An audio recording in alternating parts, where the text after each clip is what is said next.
창세기 34장 24절부터 31절까지의 말씀, 우리 한 목소리로 읽겠습니다. 성문으로 출입하는 모든 자가 하몰과 그의 아들 세겜의 말을 듣고 성문으로 출입하는 그 모든 남자가 할례를 받으니라. 제3일에 아직 그들이 아파할 때에 야곱의 두 아들 디나의 오라버니 시므온과 레위가 각기 칼을 가지고 가서 몰래 그 성읍을 기습하여 그 모든 남자를 죽이고 칼로 하몰과 그의 아들 세겜을 죽이고 디나를 세겜의 집에서 데려오고 야곱의 여러 아들이 그 시체 있는 성읍으로 가서 노략하였으니 이는 그들이 그들의 누이를 더럽힌 까닭이라. 그들의 양과 소와 나귀와 그 성읍에 있는 것과 들에 있는 것과 그들의 모든 재물을 빼앗으며 그들의 자녀와 그들의 아내들을 사로잡고 집 속의 물건을 다 노략한지라. 야곱이 시므온과 레위에게 이르되 너희가 내게 화를 끼쳐 나로 하여금 이 땅의 주민 곧 가나안 족속과 브리스 족속에게 악취를 내게 하였도다. 나는 수가 적은즉 그들이 모여 나를 치고 나를 죽이리니 그러면 나와 내 집이 멸망하리라. 그들이 이르되 그가 우리 누이를 창녀같이 대우함이 옳으니까. 아멘. 성도 여러분, 각자 내 안에 나름대로의 기준을 두고 삶을 영위해 가실 겁니다. 내가 무언가를 고르고 선택하는 것이건 어떤 일을 결정하고 판단하는 일이건 나만의 시각과 잣대가 세워져 있을 것입니다. 그 가운데 어떤 면에서는 경건이 말씀 중심의 또 신앙적이며 복음적인 선택과 또 결정이 있는 것 반면에 때로는 내 욕심과 욕망에 치우친 아주 세속적이며 방탕한 것으로 흐르는 것들도 솔직하게 있습니다.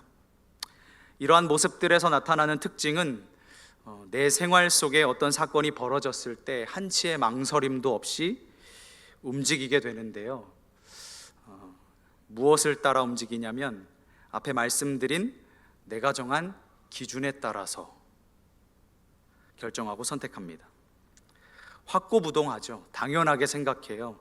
내 삶에 이런 일이 일어났어? 그러면 나는 이렇게 저렇게 말하고 행동해야만 해 라고 하는 어떤 나만의 기준이 각인되어 있는 것이죠. 그건 마땅히 그래야만 하는 거고, 그렇게 하지 않으면 그게 아니라 타인이라도 내 기준과 부합한 태도를 보이지 않는다 하면 이상한 걸 넘어서 미친 사람 취급합니다. 이건 이렇게 생각하는 게 맞고, 이건 이렇게 말하는 게 맞고, 이건 이렇게 행동해야 하는 것이 맞는데 왜 저 사람은 저렇게 생각하지? 왜 저렇게 말하지? 왜 저렇게 행동하지? 이해를 못하는 거예요. 내 기준에만 갇혀 있으니까. 물론 내 인생은 스스로 꾸려나가야 하죠. 부모라도 내 인생 대신 살아줄 수 없고, 가장 아끼는 우정을 나눈 사이라도 내 생활을 내팽개치고 친구를 위해서 모든 것을 다 해줄 수는 없습니다. 그래서 말을 함부로 하면 안 되는 것 같아요. 남의 인생 내가 다 책임지지 못하잖아요. 그래서 말을 함부로 하면 안 되는데, 우리는 내 안에 세워진 삶의 기준들을 다시금 짚어봐야겠다라는 생각을 했습니다. 사사기에 보면 그 시대의 절망적인 상황을 결론으로 이렇게 말씀합니다. 21장 25절에 그때에 이스라엘에 왕이 없으므로 사람이 각기 자기의 소견에 옳은 대로 행하였더라. 절대적인 기준은 오직 하나님께 있습니다. 하나님의 말씀과 예수 그리스도께서 가르쳐 주신 복음의 정신 안에만 우리들이 삶을 살아가는 절대적인 기준이 됩니다. 그런데 이 세상에 많은 사람들이 그것을 모르거나 또 예수를 믿는다고 하더라도, 교회 안에 있더라도 그 기준과는 전혀 상관없는 삶을 살 때가 있다는 것이죠. 세상은 시대마다 추구하는 가치가 다르고 법과 질서도 사회마다 구성원들의 요구에 의해서 변화되기 마련입니다. 그러니 그것을 기반 삼아서 살아가는 것, 또 그것을 기준 삼아서 살아가는 것은 언제나 미흡하고 불완전한 삶이겠죠. 우리 안에는 하나님을 믿는 신앙이 있기 때문에 세상 사람들보다는 그나마 조금 낫습니다. 그래서 선하고 의로운 기준들이 우리 안에 있는데 나는 어떤 기준을 가지고 살고 있지? 내 삶에 추구하는 삶의 기준은 무엇이지? 오늘 말씀을 통해서 좀 점검해 보시면서 그것을 계속해서 분명하고 확실하게 만들어 가시면 좋겠습니다. 지난 10일 목요일부터 야곱의 생애 가운데 일어난 한 끔찍한 사건을 우리가 마주하고 있습니다. 첫째 부인 레아로부터 얻은 딸 디나가 히위 족속 중에 하몰의 아들 그 땅의 추장 세겜에 의해서 강간을 당한 일입니다. 이 사건에 연루된 인물들도 우리와 마찬가지로 각자 나름의 인생의 기준을 따라서 행동하는 사람들이었습니다. 네 부류로 나누어 봤는데요. 한 집안의 가장이자 아버지의 위치에 있는 야곱, 그리고 그의 딸이자 이번 강간 사건의 피해자인 디나, 다음으로 야곱의 아들들, 디나에게는 오빠들이겠죠. 특히 그 중에서도 같은 어머니 레아의 소생들인 시므온과 레위, 마지막으로 히위 족속 중에 아버지 하몰과 그의 아들 그 땅의 추장 세겜, 이렇게 네 부류로 나누어 보았습니다. 이들 모두는 자신의 입장에서 옳다고 여기는 것을 실행으로 옮겼던 사람들이었어요. 여기에는 그 어떤 신앙적인 관점도 믿음에 기반한 모습들도 나타나지 않습니다. 야곱조차도 오로지 인간적인 연약함만 깊이 드러나고 짙게 묻어나는 것을 보게 돼요. 실제로 34장에서는요 하나님이 전혀 언급되지 않고요 모든 일들이 일어납니다. 인간들에 의해서 하나님을 잊은 채 하는 모든 것이 비극적인 결말을 낳을 수밖에 없다는 것을 교훈받게 되는 거예요. 우리 인생에서 하나님이 없다, 하나님이 배제된다, 하나님을 기억하지 못한다, 내 삶에서 하나님을 밀어낸다, 그러면 늘 인생은 문제가 생기는 거죠. 오합지졸들, 이런 생각이 들었어요, 이 사람들 보면서. 그런데 이렇게 한없이 부족하고 연약한 사람들을 주님께서 이렇게 다루어 가시면서 디모데후서 2장 3절에 예수 그리스도의 좋은 군사로 세워가시는 것을 보게 됩니다. 한없이 연약하고 부족한데요 하나님께서 다듬어 가시니까 아름답게 조금씩 성장해가고 변화되어 가는 것을 보게 되는 거죠. 구체적인 부분들을 다루기에 앞서서 본문에 대한 개략적인 내용을 살펴보겠습니다. 34장, 디나가 세겜에게 부끄러운 일을 당한 사건을 기록하는데 야곱이 가나안 땅으로 돌아오자마자 한 가지 불미스러운 일이 발생하죠. 이것으로 인해서 야곱의 가족 전체가 신변의 안전에 위협을 받게 됩니다. 세겜이 디나를 강간한 것은 변명의 여지가 없는 범죄입니다. 하지만 시므온과 레위의 보복 행위는 그 범죄에 상응하지 않는 적절한 형벌을 훨씬 능가하는 복수였어요. 시므온과 레위는 자신들의 보복 행위에 대해서 잘못이 있다는 것을 인정하지 않습니다. 그러나 야곱은 그들의 행위로 말미암아 자기 가족 전체가 위험한 상황에 놓이게 되었다는 것을 이야기합니다. 하나님께서는 축복의 수단으로 할례를 베풀라고 지시하셨는데 할례는 하나님께서 세우신 언약의 증표였는데 이들은 할례가 사람들을 죽이는 끔찍하고 잔인한 수단으로 전락시키고 말았어요. 우리가 하나님으로부터 은혜로 받은 것들을 가지고 내 멋대로 이용하고 악용하는 일이 없어야겠습니다. 내게 그런 것은 없는지 한번 잘 살펴보시기를 바라요. 앞선 본문 13절부터 보면 세겜과 디나, 이 두 사람의 결혼의 필수 조건으로 야곱의 아들들이 할례를 내세우게 되는데, 할례를 해라 그러면 결혼을 하게 시켜주겠다, 먼저 성읍의 모든 남자들이 할례를 받아야만 한다는 이 주장, 이 제안을 세겜족이 너무 쉽게 받아들여요. 왜 그랬을까? 아들을 위해서 그냥 그렇게 쉽게 수락한 것일까? 하몰이? 어렵지 않게 다양한 측면에서 추측해 볼 수가 있는데, 하나는 당시 할례란 의식 행위가 이스라엘 백성들에게 뿐만 아니라 널리 행해지고 있었다. 그러니까 거부감 없이 할례가 뭐냐 묻지도 않고 그냥 수용하게 됐던 거죠. 두 번째, 디나를 향한 세겜의 사랑이 깊었어요. 진심으로 사랑했습니다. 세 번째, 세겜성에는 하몰과 세겜의 영향력이 결정적이었을 뿐만 아니라, 네 번째, 야곱의 경제력 그리고 사회적인 능력을 세겜 지역으로 흡수하고 동화시켜서 부족을 강화시켜보자는 그 이해타산이 맞아떨어졌기 때문에 그랬을 것이다, 이렇게 추측을 해볼 수가 있어요. 그렇게 본문 말씀 24절 맨 끝부분에 보면 그 모든 남자가 할례를 받게 됩니다. 이 쉬운 결정과 판단이 나중에 엄청난 화근이 되어서 돌아올 것이라고는 아무도 상상하지 못했죠.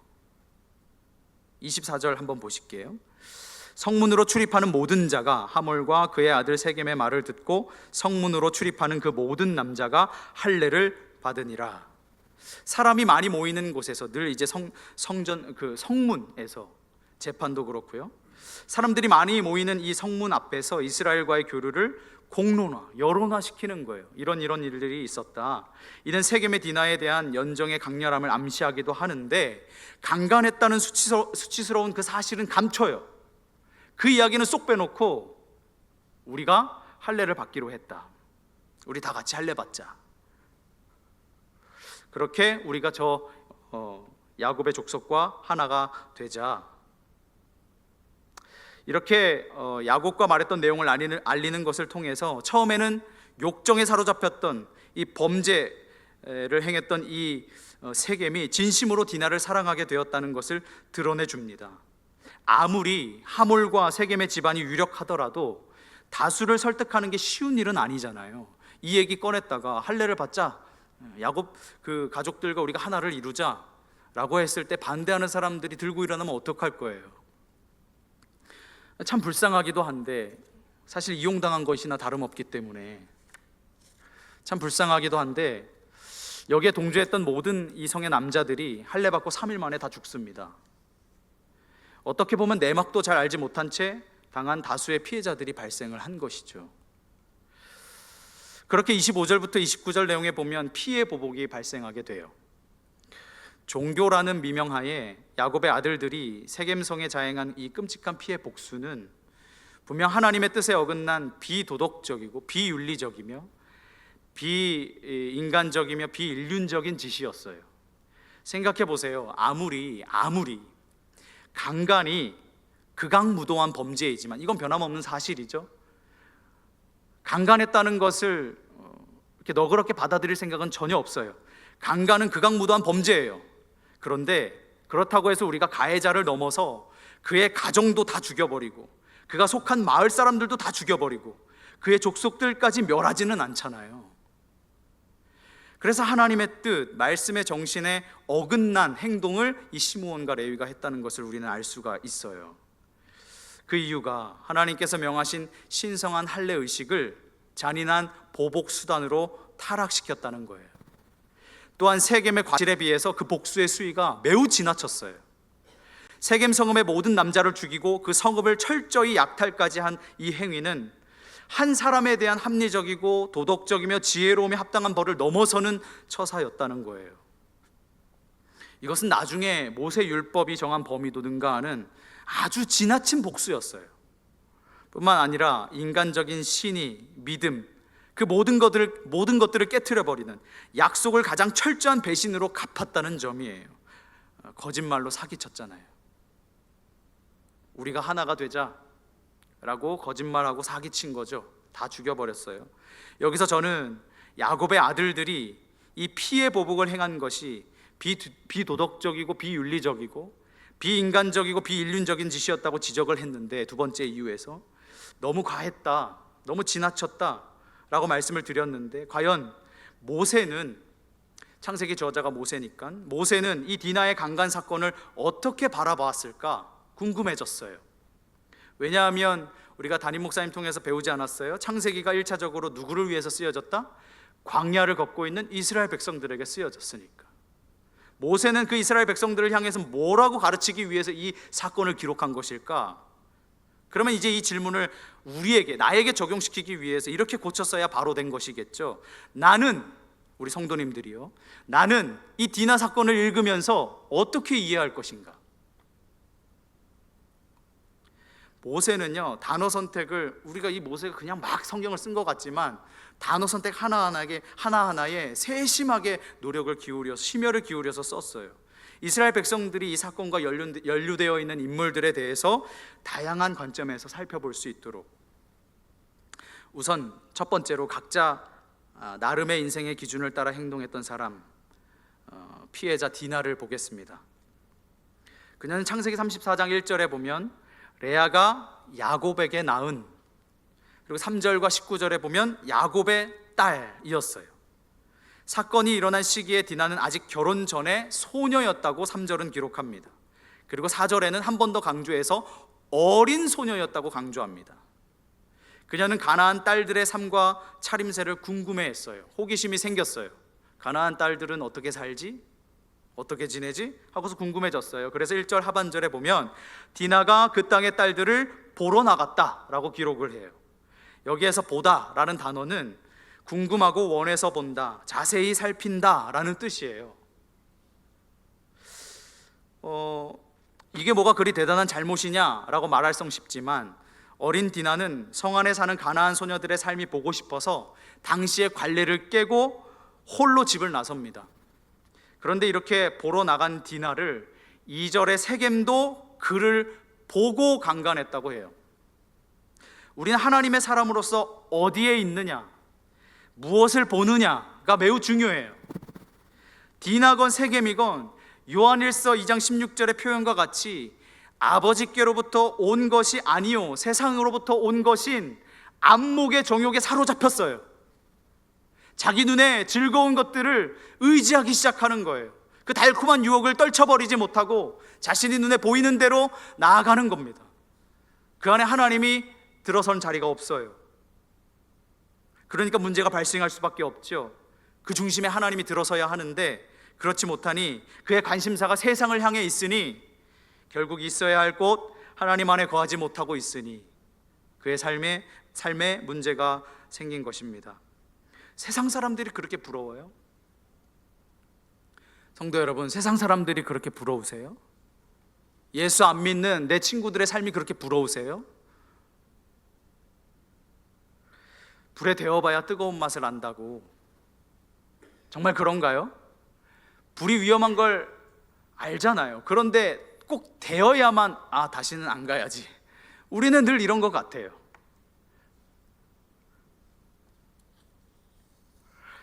이제 가해자 세겜과 그 아버지 하몰을 보실게요. 2절에 세겜은 그 땅의 주장 하몰의 아들이었습니다. 강간자 치고는 그가 디나에 대해서 가진 마음이 간절하고 진솔해 보여요. 4절에 아버지 하몰에게 청하여 이르되 이 소녀를 내 아내로 얻게 하여 주소서. 이 말에는 그가 이 순간만큼은 디나를 원한 것이 거짓이 아니었다는 것을 우리가 확인할 수가 있어요. 진심이었겠죠. 저자 모세도 이 면을 부인하진 않습니다. 3절에 그 마음이 깊이 야곱의 딸 디나에게 연연하며 그 소녀를 사랑하여 그의 마음을 말로 위로했다. 이것을 원문으로 통해서 살펴보게 되면 그 뜻이 분명해지는데 마치 창세기 2장에 아담이 하와에게 하듯, 그리고 룻기 2장 13절에 보아스가 룻에게 하듯, 그런 정말 진실된 사랑을 표현하는 말이에요. 세겜의 마음이 진짜였다는 것을 보게 되죠. 그래서 디나의 오라버니들이 이렇게 말해요. 11절과 12절. 디나의 오라버니들에게 이렇게 말해요. 11절 12절. 나로 너희에게 은혜를 입게 하라. 너희가 내게 말하는 것은 내가 다 주리니 이 소녀만 내게 주어 아내가 되게 하라. 아무리 큰 혼수와 예물을 청할지라도 너희가 내게 말한 대로 주리라. 이처럼 세겜에서도 각자 나름의 인생의 기준을 가지고 사는 사람의 행동이 보입니다.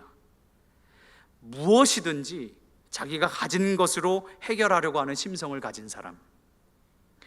큰 화를 바라며 달려온 야곱의 아들들에게 가장 먼저 세겜이 비춰야 할 자세와 모습은 어떤 것이었을까요?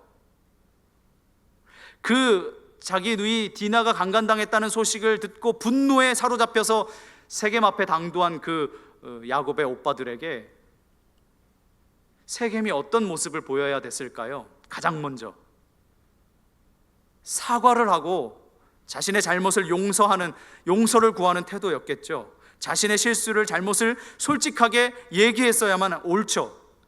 그런데 세겜이 한 것이라고는 강간당하고 심리적으로 크게 위축돼서 벌벌 떨고 있는 그 디나를 말 한마디로 위로해 준 것이 전부였어요.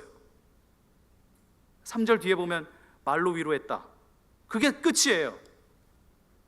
그리고는 한두 명도 아닌 10명이 넘는 난정네들이 씩씩거리면서 자기 앞에 찾아오니까, 둘러싸서 막 겁을 주니까 그제서야 무서웠는지 얼마든지 원하는 대로 다 줄 테니까 말만 해라, 내가 다 주겠다, 그런 식으로 나와요. 그가 인생을 어떻게 살아왔는지 성경에 찾아볼 수는 없지만 훤히 보이죠. 자기 눈에 들어오는 것은 하고 싶을 대로 다 했을 테고, 그동안 문제가 생기면 어떻게 해결했을까요? 자기가 가진 돈밖에 없으니까 돈으로 다 때웠겠죠. 늘 그렇게 살아왔던 사람이에요. 그렇다면 자연스럽게 야곱의 아들들, 곧 디나의 오빠들이 이 반응은 정말 지나친 것일까? 하몰과 세겜의 집안을 다 멸절시킨 것이 정말 지나친 것일까 생각해 볼 수 있겠죠. 이 사건의 더 큰 충격은 디나가 어린 소녀였기 때문입니다. 그녀가 온전한 성적 자기 결정권을 행사하기 어려웠던 어린 소녀였다는 점을 감안할 때, 우리들이 볼 때요, 우리 독자들은, 현대 독자들은 이를 법적인 강간이라고 보지 않을 수가 없어요. 뿐만 아니라 고대 근동에서도 여성의 성적 자기 결정권은 연령, 나이와 상관없이, 성인됨과 상관없이 결혼 전에 있는 그의 아버지에게 있었고, 결혼 후에는 남편에게 넘어갑니다. 예외는 오직 창녀뿐이었어요. 세겜의 간사함이 여기에 있는데요, 결혼하게 되면 자신이 강간했던 사실이 덮이잖아요. 왜냐하면 부부가 되는 거니까. 마치 합의적 성관계를 맺은 것처럼 만들어버리는 셈이 되는 거예요. 그래서 시므온과 레위에게는 디나가 창녀로 대우받는 거예요. 이것을 유도한 세겜을 마땅히 죽여야 한다는 것이 31절에 그들이 주장하는 핵심이었어요. 31절 말씀 보실게요. 그가 우리 누이를 창녀같이 대우함이 옳습니까? 아버지 야곱에게 따지는 거죠. 결국 시므온과 레위의 관점에서 이 사건은 강간 사건이 아니라 자기들의 누이를 창녀로 전락시킨 사건이었어요. 결국 뭐냐? 우리 가문을 건드렸다는 거예요. 그로 인해서 어떤 결과가 나와요? 가문의 복수, 보복으로 이어지죠. 그래서 13절에 속여라는 표현이 나와요. 속일 수밖에 없었어요. 다 죽여버려야 되니까. 그리고 25절에 몰래 기습했다고 되어 있어요. 그래서 모든 남자를 죽였다. 그리고 27절, 28절, 29절에 보면 노략했다, 빼앗았다, 노략했다 라는 표현이 반복이 되고요. 그러니까 세 번째, 야곱의 아들들이죠. 디나의 오빠들 역시 각자 나름의 인생의 기준을 따라 행동하는 사람들이었습니다. 그들에겐 옳음의 기준이 상당히 과하게 설정되어 있어요. 우리 가족에게 해를 입혔으니 당연히 이 정도는 해야 되는 거 아니야? 당연히 이 정도는 해도 되는 거 아니야? 라는 생각에 빠진 거죠. 구약의 율법 레위기 24장 19절 20절에 사람이 만일 그의 이웃에게 상해를 입혔으면 그가 행한 대로 그에게 행할 것이니 상처에는 상처로, 눈에는 눈으로, 이에는 이로 갚을지라. 남에게 상해를 입힌 그대로 그에게 그렇게 할 것이며 라고 기록을 합니다. 강간을 한 자에게 강간에 상응하는 처벌을 해야지, 죽이는 건 자기가 한 짓을 넘어서는 벌을 받는 거잖아요. 그런데 거기에 더해서 가족들까지 죽여버리고 그 성 안에 있는 모든 남자들을 다 죽여버리고 집 안에 있는 물건까지 다 약탈해 갑니다. 잘못된 거죠. 야곱의 아들들이 하몰과 세겜을 속였어요. 사기쳤어요. 시므온과 레위는 하몰 집안의 남자들이 할례를 받으면 결혼을 승낙하겠다고 조건을 내세웠었는데 실제로는 그들을 몰살하려고 세웠던 계책이었던 거죠. 야곱과 달리 시므온과 레위는 하몰과 세겜을 적대적으로 대합니다. 25절에 제3일에 아직 그들이 아파할 때에 야곱의 두 아들 디나의 오라버니 시므온과 레위가 각기 칼을 가지고 가서 몰래 그 성읍을 기습하여 그 모든 남자를 죽였다 라고 되어 있어요. 이 3일 수술한 이후에 염증과 고열 때문에 가장 고통이 심한 날이라고 하는데요, 잘 움직일 수도 없다 그래요. 그때를 노려서 쳐들어간 것이죠. 디나와 같은 모친을 둔 오빠들 시므온과 레위가 이 복수국의 주동자들이 된 건데, 이때 이들의 나이는 고작 20살 안팎이었어요.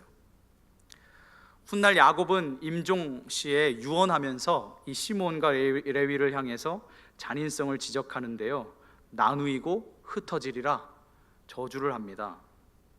49장 창세기 49장 5절 7절 제가 읽어드릴게요. 시므온과 레위는 형제요, 그들의 칼은 폭력의 도구로다. 내 호나 그들의 모의에 상관하지 말지어다. 내 영광아 그들의 집회에 참여하지 말지어다. 그들이 그들의 분노대로 사람을 죽이고 그들의 혈기대로 소의 발목 힘줄을 끊었음이로다. 그 노여움이 혹독하니 저주를 받을 것이요 분기가 맹렬하니 저주를 받을 것이라. 내가 그들을 야곱 중에서 나누며 이스라엘 중에서 흩으리로다. 31절에 시므온과 레위는 그들이 이르되 그가 우리 누이를 창녀같이 대우함이 옳습니까? 라고 야곱에게 이야기합니다. 하소연하면서 원망 섞인 말을 던지게 되는데요, 여기서 그는 누굴까? 한 신학자는 그 사람이 얼핏 보기에는 세겜 같지만, 세겜을 향해 있지만 우회적으로는 야곱을 지칭하는 것이다 라고 이야기를 해요. 야곱이 디나의 성폭행 사건에 대해서 잠잠했을 뿐만 아니라 그녀를 세겜에게 내줌으로써 창녀처럼 취급되도록 했기 때문에 야곱을 비난하고 있는 것이라고 해석을 하는데요, 히브리인들을 비롯한 근동 사람들은 아내보다 형제나 누이의 모욕을 더 큰 치욕으로 간주했다 그래요. 그 이유는 아내는 이혼하면 남이 되는데 형제나 누이는 피부치기 때문에 죽을 때까지 항상 내 삶에 관계되어 있는 사람이라는 거죠. 그러니까 더 중요하게 생각했던 거예요. 그리고 내가 꾸리는 가정보다는 가문이 더 중요시 되었던 시대였고요. 이런 맥락에서 야곱의 아들들은 디나 사건을 이스라엘 집 전체에 대한 도전 및 수치, 그리고 선민의 순결성을 강탈당한 부끄러운 사건으로 여기면서 분노를 참을 수가 없었던 거예요. 그들이 다시는 이런 야만적인 일을 벌이지 못하도록 아주 본때를 보여준 것인지도 모르겠어요. 그도 그런 것이 이왕에 할 것이라면 제대로 해야지, 미적지근하게 했다간 만만하게 생각하고 나중에 더 큰 범죄를 또 안갚음을 당할 수도 있기 때문에, 그러나 그렇다고 해서 그들의 행위가 잘한 것이라고 말할 수는 없겠죠. 최근에 담임 목사님께서 우리 교역자들 전체에게 창세기와 관련된 책을 선물을 해주셨는데요, 저자가 좀 보니까 2020년에 한국에서 이스라엘 대사를 지내셨던 분이더라고요. 근데 이분이 유대인의 관점으로 이제 성경을 해석하고 하는 게 되게 재밌어요. 36번째 챕터 제목이 이렇습니다. 겁탈당한 디나를 위한 복수, 정당한 복수일까? 그리스도인 된 우리에게 고민해 볼 거리가 참 많은 질문 같아요. 우리는 이 이야기를 어떻게 이해해야 할까요? 과연 누가 옳을까요? 야곱일까요? 아니면 그의 아들들일까요? 야곱처럼 세상 물정 파악하면서 신중하게 행동하는 사람이 되어야 할까요? 아니면 그의 아들들처럼 무엇보다 자존심을 지키는 사람들이 되어야 할까요? 어느 도시의 책임자 한 사람이 잘못을 저질렀다고 그 도시 전체를 쓸어버리는 것이 과연 옳은 일일까요? 한 사람의 잘못을 그 사람이 속한 사회 전체에게 책임을 묻는 그런 식의 연좌제가 부당한 처사일까요? 요지는 시므온과 레위의 행동이 잘못됐다는 결론이 납니다. 야곱의 아들들은 자신들의 복수의 정당함을 내세웠지만 그것은 명백하고 엄연한 폭력이었습니다. 우리가 하나님의 마음과 말씀의 정신에 부합하지 않고 위배되는 것을 주장하면서도 여전히 나의 정당함을 내세우면서 고집을 부려서는 안 되는 것을 배우게 되는 거예요. 내 생각에 옳다고 여겨져. 내 생각에 이게 합당하고 마땅하다고 여겨져요. 그런데 그것이 아니라고 말씀하시는 거예요. 이 디나의 사건에서 가장 눈에 띄는 건 야곱인데요, 왜냐하면 창세기에서 4대 족장 중에 한 명이니까. 그는 딸이 강간을 당했는데도 아무런 대책을 내놓지도 않고 어떤 지도력도 발휘하지 못합니다. 분노하기는커녕 5절에 보면 잠잠했다라고 그래요. 매우 의외의 태도죠. 그의 민낯이 적나라하게 드러났는데 야곱은 그저 평안을 유지하려고 합니다. 이러한 패턴이 그렇게 낯설지는 않은데 마치 창세기의 12장에 아브라함을 보는 것 같고 26장에 이삭을 보는 것 같아요. 너무 무력하죠. 보호자로서의 책무를 다하지 못하고 야곱은 딸 디나를 가나안 사람들에게 빼앗길 위기에 처했고 가만히 있습니다. 만약에 디나가 라헬의 딸이었으면 어땠을까? 왜냐하면 라헬을 더 사랑했으니까. 레아의 딸이어서 이렇게 가만히 있었을까? 이 세겜과 디나 사건은 독자들을 참 당혹스럽게 만듭니다. 성경에 성폭력 사건이 여과 없이 서술돼서 그렇고, 이에 대처하는 야곱의 태도 역시 불난집에 부채질을 하는 것처럼 보이죠. 너무 답답해요. 베델의 하나님, 분명히 그 전에 베델의 하나님, 그리고 분이엘 야복 나루에서 하나님과 대면하여 씨름하며 밤미새도록 하나님과 씨름하여 이스라엘이라고 부름을 받았고 하나님을 만나는 변화의 체험이 있었는데도 불구하고 그 모습은 온데간데 없이 사라지고 갈팡질팡하는 연약한 야곱의 모습이 다시 한번 드러나게 됩니다. 그 역시 각자 나름의 인생의 기준을 따라 행동하는 사람, 각기 자기 소견에 오른 대로 행동하는 사람이었어요. 30절에 보면 시므온과 레위의 복수 행위를 책망하는 언급이 있는데, 이것을 보면 야곱은 디나의 결혼을 찬성했던 것 같아요. 그래, 강간당했는데 그냥 결혼시키자. 이 일이 그저 원만히 해결되기를 바랬었던 것 같아요. 야곱이 이처럼 쉽게 디나를 넘겨주려고 했었던 이유가 뭘까? 이 사건에서 경로했던 이는 야곱이 아닌 그의 아들들이었고요, 칼을 들고 하몰 일가를 찾아가서 죽이고 가나안으로부터 디나를 되찾아온 건 역시 디나와 같은 배에서 태어난 시므온과 레위였다는 것을 저자 모세는 강조하고 있습니다. 이런 야곱이기에 그가 시므온과 레위를 향해서 30절에 했던 그 말이 별로 와닿지가 않아요. 30절 한번 보실까요? 너희가 내게 화를 끼쳐 나로 하여금 이 땅의 주민 곧 가나안 족속과 브리스 족속에게 악취를 내게 하였도다. 나는 수가 적은즉 그들이 모여 나를 치고 나를 죽이리니 그러면 나와 내 집이 멸망하리라. 이게 분명히 책망이거든요. 자기는 들었음에도 가만히 있었다, 잠잠했다 그랬는데 시므온과 레위가 시키지도 않은 그런 어마어마한 짓을 저지르고 오자 그것을 책망하는 거예요. 야곱은 오히려 이 일에 대해서 아들들을 원망하고 비난합니다.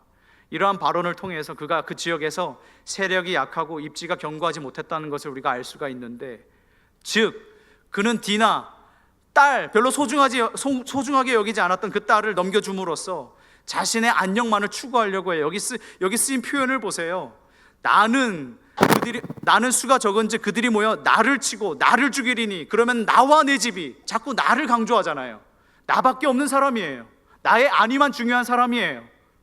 딸이 어떻게 되든 상관없어요. 딸의 인생이 불행하건 말건.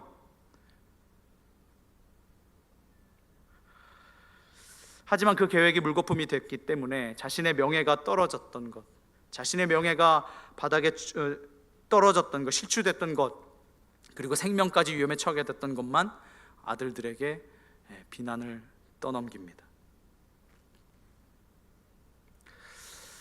말씀을 맺겠습니다. 우리는 각자 나름대로의 인생의 기준을 가지고 살아간 네 부류의 사람을 만나 보았습니다. 각기 자기 소견에 옳은 대로 행하는 삶이었죠. 첫 번째, 디나와 같이 하나님 아닌, 영적인 것 아닌, 말씀 아닌 세상을 향해 눈을 돌리지 마십시오. 관심을 세상에 두지 마십시오. 있어야 할 자리를 지키시기 바랍니다. 둘째, 하몰과 세겜처럼 돈이면 다 되는 줄 알고 내가 가진 것으로 다 하면 되는 줄 알고 무엇이든 하나님이 아닌 다른 방법들로 해결하려고 드는 사람이 되지 마시기 바랍니다. 셋째, 시므온과 레위와 같이 나의 정당함과 내 옳음만을 내세우고 주장하면서 당연히 당연히 그렇게 해야지라고 생각하지 않으시길 바라요. 당연한 게 없어요. 넷째, 야곱처럼 내 안녕과 안위를 먼저 찾으려고 하지 마세요. 하나님께서 내게 주신 은혜를 기억하시고요, 날 만나 주셨던 그 시간을 소중하게 여기시고요, 나의 베델을 기억하세요. 나의 야복나루를 다시 한번 기억하세요. 어떻게 나를 하나님이 만나 주셨는지, 하나님의 언약의 사람, 복의 사람으로 세워가시는 그 과정 가운데 있는데요, 그것을 놓치지 마세요. 그것을 다시 망가뜨리지 마세요. 되돌리지 마세요. 그렇게 온전하게 하나님 앞에 서시는 저와 성도님들 되시기를 주님의 이름으로 축복을 드립니다.